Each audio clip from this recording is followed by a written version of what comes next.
Hello, everybody. Thank you very much.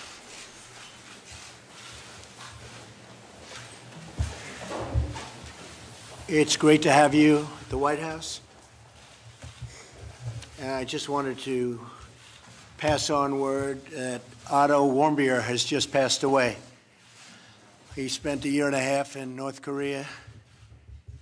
A lot of bad things happened, but at least we got him home to be with his parents, where they were so happy to see him, even though he was in very tough condition, but he just passed away a little while ago. It's a brutal regime, and we'll be able to handle it. But I want to thank you all for being here, special people. I'm really thrilled to welcome many of you for the first time, and certainly the first time meeting as the American Technology Council. We're joined by an incredible group of leaders on the absolute cutting edge of innovation, including many CEOs from the world's most successful businesses. We have approximately $3.5 trillion of market value in this room, but that's almost the exact number that we've created since my election. In fact, I think we have you beat by a little bit, which is a pretty good number, but I congratulate you all. Done an amazing job. Thank you for lending your time and your talent to the American people. A lot of ideas have come out of the room today, and a lot of ideas will over the next short period of time. I also want to welcome Secretary Mnuchin, Secretary Kelly, Administrator Verma, and my Budget Director, Mick Mulvaney.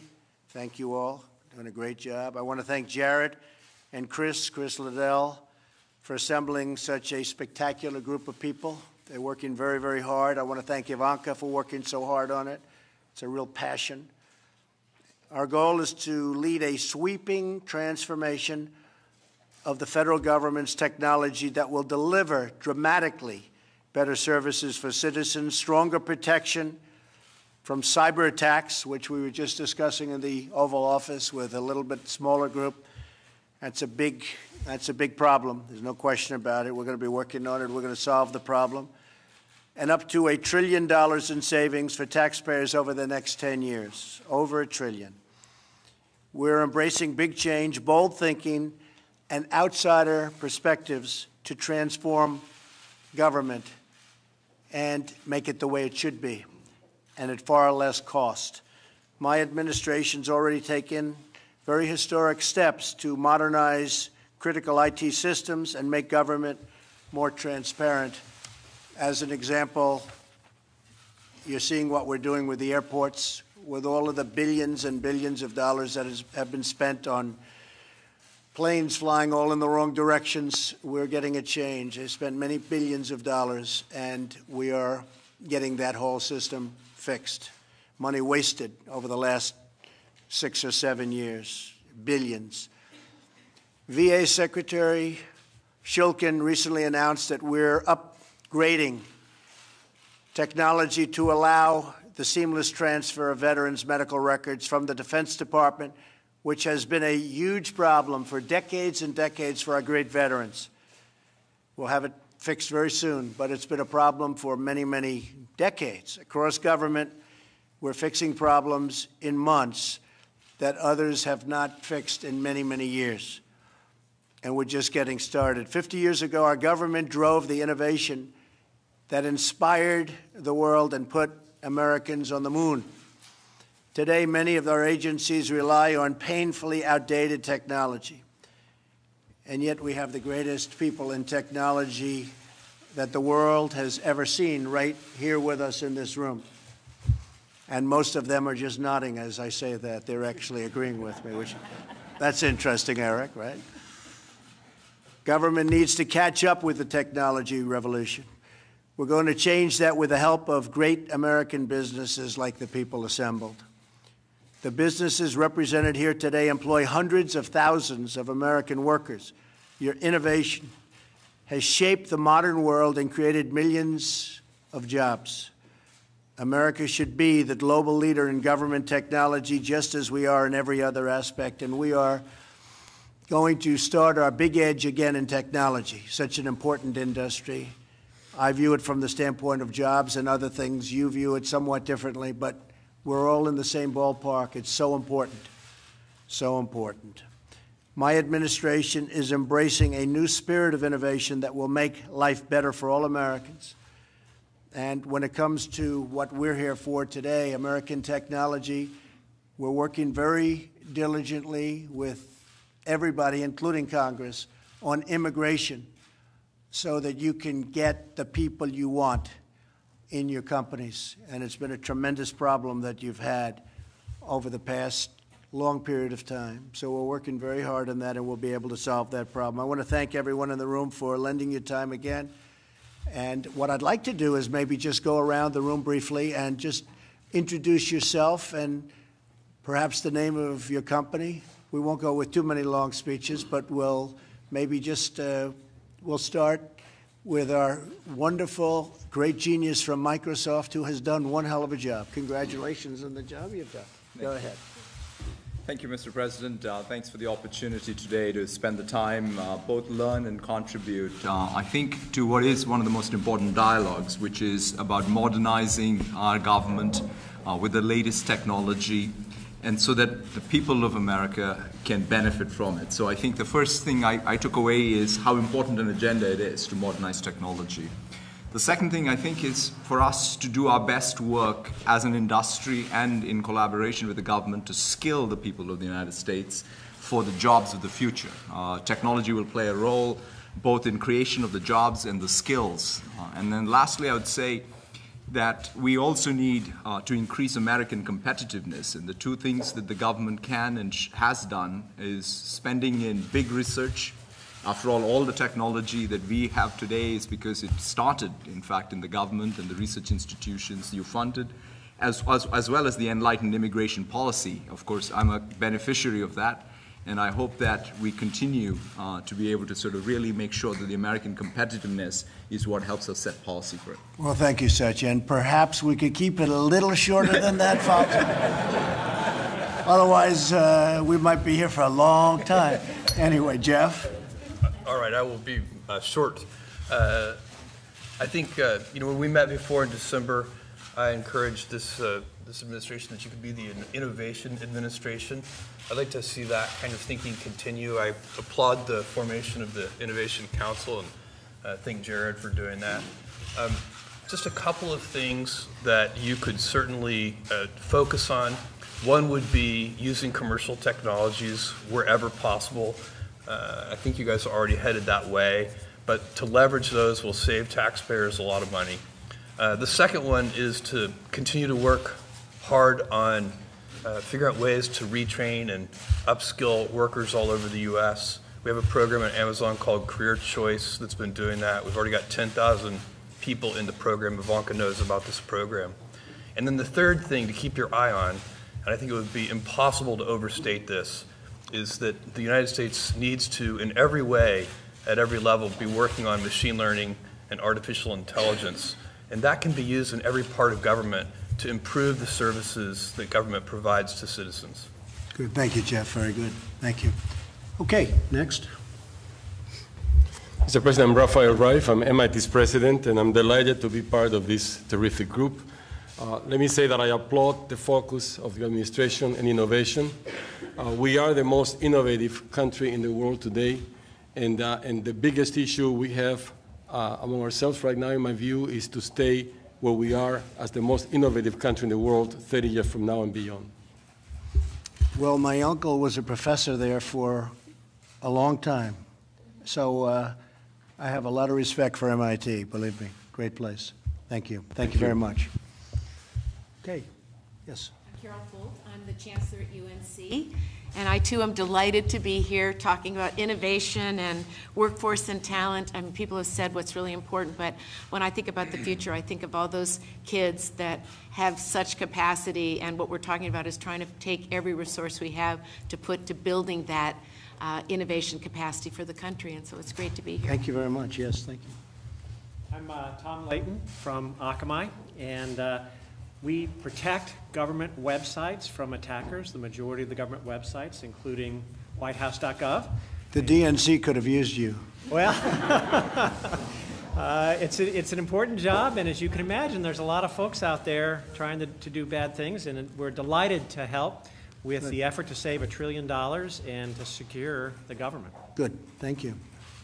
Thank you, Mr. President. I'm Zach Bookman, CEO of a company called OpenGov. We have about 1,500 governments across the country as customers of our smart government cloud for budgeting and intelligence and open data. I'm really excited and honored to be a part of today's conversation, and I applaud the work that Jared and so many others here are leading. It's clear to me that a lot of the thinking being applied is exactly what's been needed for a long time, and I think it's just the beginning of a lot of innovation. So I think that's right. Thank you very much. Pat Gelsinger, CEO of VMware, also representing Dell here today. And we're some 70+% of government workloads run in the VMware software today, so we're thrilled to be able to be in that role today. But more importantly, moving it forward to the cloud, we think is critical, this potential in cyber and really putting in place cyber hygiene. And ultimately, we as an industry are the product of the seed corn that was planted 30, 40, 50 years ago from the great research investments of government and university. And we deeply believe that we need to be planting those seed corns for our children and grandchildren. Great. Thank you. So, Mr. President, Steve Mollenkopf, CEO of Qualcomm. We thank you for the opportunity to contribute today. I would say our company works a lot on creating the base technology that allows big transitions to exist in cellular technologies. And we're very excited about the upcoming 5G transition. It's going to be a big job creator worldwide. And I think it's important that the U.S. stays competitive, and we applaud the direction that the administration is taking. Thank you very much. Mr. President, my name's John Doerr, chairman of Kleiner Perkins and of a startup company called Nuna. And Jeff would say that your administration will be the innovation administration. And I'd like to challenge it to also be the data liberation administration. There's $1 trillion worth of value locked up in government databases. And if we unlock that, we can transform healthcare, we can improve services for citizens, we can lower the costs of government. And if you set the data free, the entrepreneurs are going to do the rest. I'm particularly impressed by the thinking of Seema Verma over in your Medicare and Medicaid teams, and look forward to working with you. Thank you very much. Thank you. I'm Michael Drake, president of The Ohio State University. Glad to be here today and very happy to participate in this conversation. You know, we try to enable and empower and inspire young people to make a difference, and being able to partner with our colleagues here around the table and with the government to do that in a better way is something that we're very excited about. Thank you very much. I'm Ajay Banga, the CEO of MasterCard, and thank you for having us, Mr. President. I think in addition to what technology and the Internet of Things is going to do for all of us as an opportunity, side by side comes a tremendous responsibility on cybersecurity. And I think working that the right way with the right public-private partnerships, but also working it where the weakest link, which is small merchants and the individual consumer, get the right level of safety that they demand from us is really important. And I think the level of engagement in that dialogue today was very, very interesting. Thank you very much. Thank you. Mr. President, Ginny Rometty from IBM.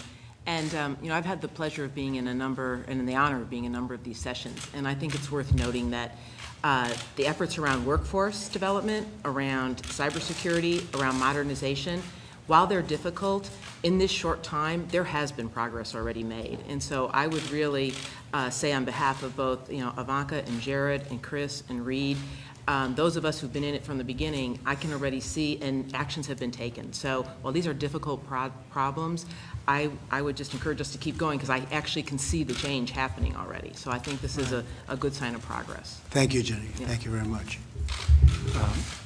Mr. President, thanks to Jared and Ivanka for sort of driving this so hard. I'm absolutely convinced that during your administration, there's going to be a huge explosion in new opportunities because of the platforms that are getting built in our industry.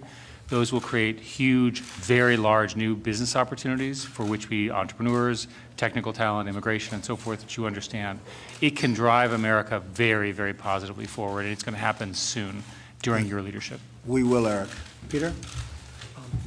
Mr. President, I'm Peter Thiel. I'm a venture capitalist in Silicon Valley. Very honored to be here today with all these terrific people. I think that the tech industry is an industry that is doing well in America, and we need to sort of make it do even better and give it the support, the regulatory support, in all sorts of different ways. And I think your administration's off to a terrific start in doing these things. Thank you, Peter. Thank you for your help. Appreciate it. Mr. President, I'm Shantanu Narayan. I'm CEO of Adobe. We're the company that's best known for Photoshop and PDF.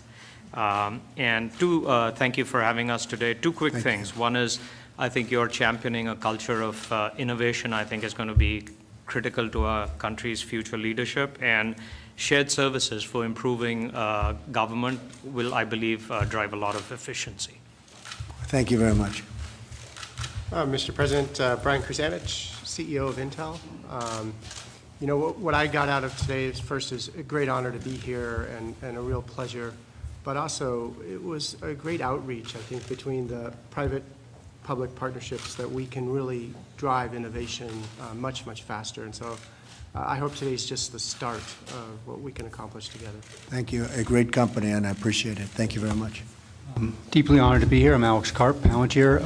Know many people in the room and in your White House from our work, and have supported General McMaster on the front line and many of the special operations people in America and around the world. What's very gratifying about what you're doing is the focus on getting more output for the input, which I don't think there's been a deep focus on in the past. And I'm really grateful to your staff for pushing that forward. We focused on rooting out waste, fraud, and abuse in the government, which is something I think all Americans would welcome, and I thank you for your efforts. Thank you. Thank you very much. Bill McDermott from SAP. It's been a great pleasure working with your team on the intellectual renewal of America. We've had the opportunity, the great opportunity, to work with the Army, the Navy, even states like Indiana, and driving results. And I know you want to drive results. So in addition to the $1 trillion in costs we can take out, probably we can add another $2 trillion on the numerator in terms of digital business by getting the public and the private sector in full cooperation under your administration. Look forward to supporting you every way I can. Thank you very much. Thank you, Mr. President. Hi, I'm Kyron Skinner. I think you know me from the campaign on the foreign and diplomacy side and from transition as well. But I'm also a professor at Carnegie Mellon University, where I work on international security issues, cybersecurity with the engineers and computer scientists. And what I liked most about today is that we talked about recreating the ecosystem of the early decades of the Cold War between government, among government, the private sector, and the university to regenerate our economy and create innovation. I'm also a fellow at the Hoover Institution at Stanford, and they'll get mad at me if I don't mention that. That's good. Thank you very much. Appreciate it. Thank you, Mr. President. Thank you, Mr. President. I'm Julie Sweet, CEO of North America for Accenture. The level of discourse and enthusiasm in the sessions today, which were very productive, is a powerful reminder of the importance of collaboration. And I think two very clear themes were that modernizing the government is not about technology, it is about outcomes for our citizens. And second is the investment also in our great public servants that this will bring about, and the opportunities for the many people who serve in the federal government today to help them bring better services and outcomes for the citizens. And those are both very important and exciting themes. Thank you. Thank you very much. I'm Safra Katz, CEO of Oracle. We had an absolutely tremendous day working together. The partnership between academia, the government, and commercial enterprises is such a powerful combination together with leadership, which is critical for real success. And you had volunteers from all sides and a lot of people working already and raring to go for the next level. So thank you. Thank you, Sam. I'm Tim Cook from Apple. The U.S. should have the most modern government in the world, and today it doesn't. And it's great to see the effort that Jared is putting in working on things that will pay back in 5 and 10 and 20 years. The government should be focused on its citizens, and the services of the government should be measured on how pleased the citizens are with receiving those services. That basic premise is not how it's done today. And so I would really encourage you to ask the cabinet how they're measuring their parts of government and what they're doing to serve the citizens that they're meant to do. Secondly, totally unrelated, but something I feel very passionate about, coding should be a requirement in every public school. We have a huge deficit in the skills that we need today versus the skills that are there. And we're trying to do our part, or hopefully more than our part in doing that. But I think leadership from government is also key. Thank you very much, Tim. Appreciate it. And appreciate all you're doing over the last number of months for jobs. Thank you all. Thank you very much. Appreciate it. Thank you.